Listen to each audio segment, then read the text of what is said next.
Good morning, class 10. Last day, 2 points were left out, that is soil and urbanization, industrialization. How is it affecting? Sandy soils get heated and cooled very quickly, as we can see in Rajasthan. In the morning it is too hot, and in the evening it's too cold because the sands cool down easily. But clay soil, they remain warm. The soil warms up and cools down slowly, and that is why the temperature is affected in those places where it is clay. Urbanization and industrialization. Urbanization, as you know, people are nowadays turning towards the urban areas. So urban areas are becoming larger and larger, and the activities like burning of fossil fuels have become very common.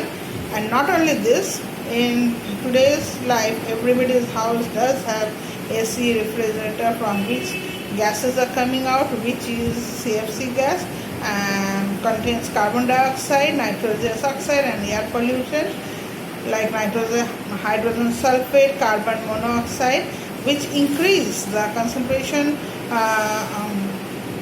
Due to the increase of the concentration of these gases in the air, the urban areas and the industrial areas are too hot than that of the village areas, and the temperature here also rises too high.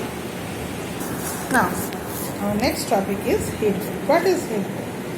As we know, the earth is a sphere, and the sun rays are not falling equally in every part of the earth. So, the earth is not heated up equally in every part.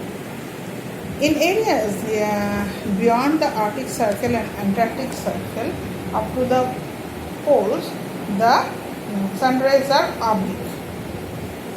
The more is oblique of the sun rays, the cooler are those places. Poles are that's why the coolest place on the earth. Sun rays fall vertically between the tropics and the equator. So these regions receive maximum heat. The equatorial region, therefore, is the hottest part of the earth, as the sun rays are vertically falling on the equator. According to variation of temperature, our earth is divided into 3 zones, that is torrid zone from equator to the temperate, then the temperate zone either side of the hemisphere, and the frigid zone on the poles either hemisphere. Torrid zone, where is torrid zone? That is the hot belt zone. The torrid or the hot zone lies between Tropic of Cancer and the Tropic of Capricorn from the equator. And it is the hottest part because sun rays falls vertically on it. That means straight sun rays are falling on this places, and the temperature goes up to 25 to 30 degrees centigrade on an average we are calculating. In this belt, countries like Africa, Southern Asia, Indonesia, New Guinea, Northern Australia, Southern Mexico, Central America, and northern part of South America fall. So these are the hottest parts. After that is the northern and the southern temperate zone of temperate belt. The northern temperate zone lies between the Arctic Circle and the Tropic of Cancer in the north, and Antarctic Circle and Tropic of Capricorn in the south. Here, as the sun rays are slanting, so the climate is here moderate. Average temperature of this zone is 10 degrees centigrade to minus 10 degrees centigrade.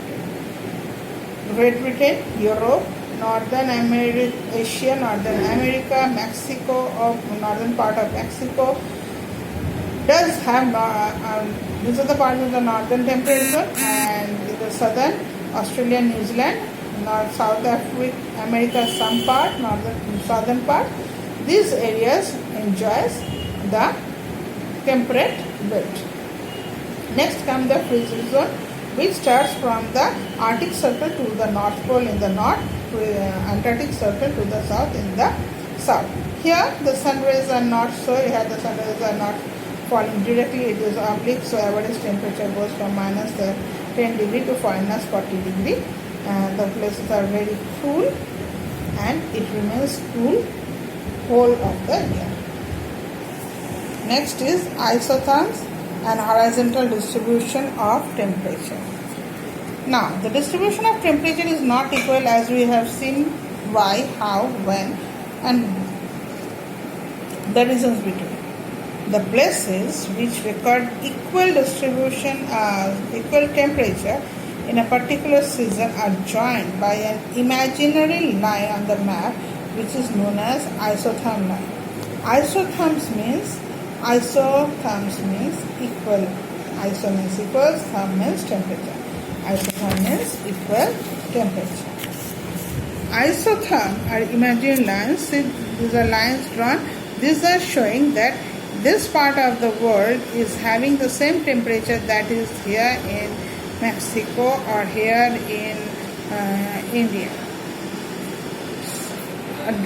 They are joined by drawing on. They are drawn on maps joining places of the same average temperature for a specified period. Supposing it could them to be at sea level. That is, sea level is told that this might be the sea level. With that imagination, it is done. The isotherms are either closely placed to or widely placed depending on the temperature difference that is shown here in the figure. Where there is less difference in temperature, isotherms are widely spaced in the southern hemisphere. You can see where there are more oceans. Here the oceans are many than land. In northern hemisphere are closely spaced for the difference of the temperature. Here the land is more.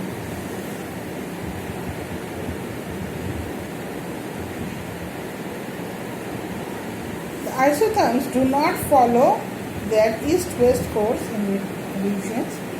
They pass from continents to oceans to continents. January, air temperature is higher over the ocean surface and lower on the land, especially at higher altitudes. In summer, that is July, temperature over continents is higher than in the oceans. The reason you know, isotherms tend to be straighter and widely spaced in southern hemisphere. Due to uniformity of isotherms in equatorial region show little change in